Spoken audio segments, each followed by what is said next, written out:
দুনিয়ার সব দরবার বন্ধ হয় রাত্রি 12টার আগে। আমার মালিকের দরবারের দরজাগুলি খুলে যায় রাত্রি 12টার পরে। সহিহ বুখারী খুলুন।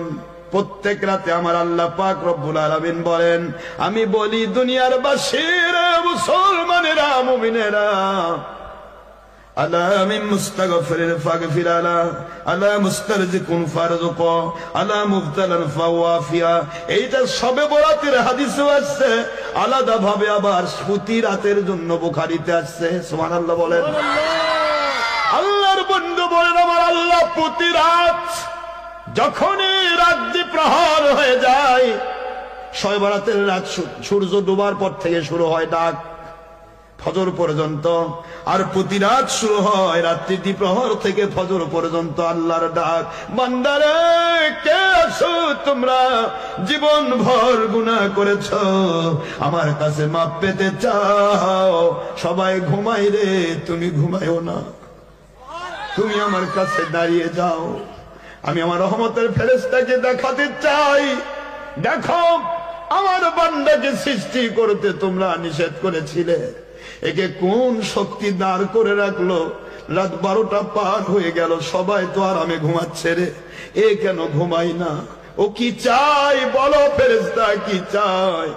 ফেরেশতা বলে, আল্লাহ তো আপনার ভয়ে ভীত, আপনাকে খুশি করতে চাই, গুনাহ মাফ পেতে চাই।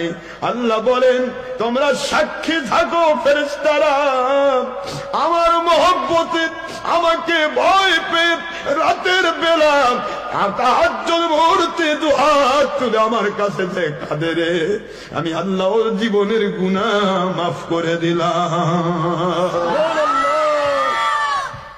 ওর অভাব থাকলে পূরণ করে দেব, ও যদি বিপদে থাকে বিপদ মুক্তি দিয়ে দিব। দুনিয়ার যে কেউ বিপদে ফেলাতে চাক, আমি আল্লাহ ওকে বিপদ মুক্তি দেব। ওমা হুম বিদরিনা বিহি মিন আহাদিন ইল্লা বিইذনিল্লাহ।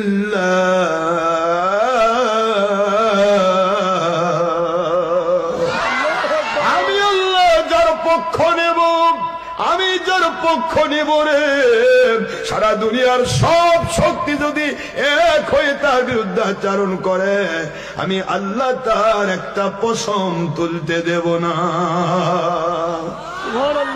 সূরাতুল বাকারা 2 নম্বর সূরা 1 নম্বর পারা শেষে 102 নম্বর আয়াতাংশ 12 নম্বর রুকু, মদিনায় অবতীর্ণ আইন। আল্লাহ বলে দিলেন, আমি যার পক্ষ নেব তার কোনো পশম তুলতে দেব না।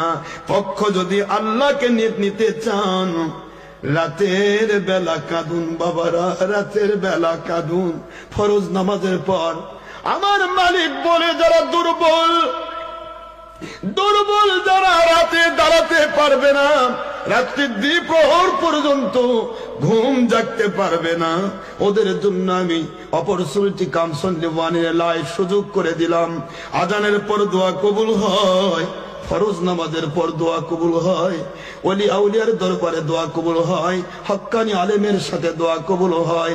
ওদেরকে এই বৈঠকগুলিতে যাবার বলো, আমি আল্লাহ ওদেরকে মাফ করে দিতে চাই।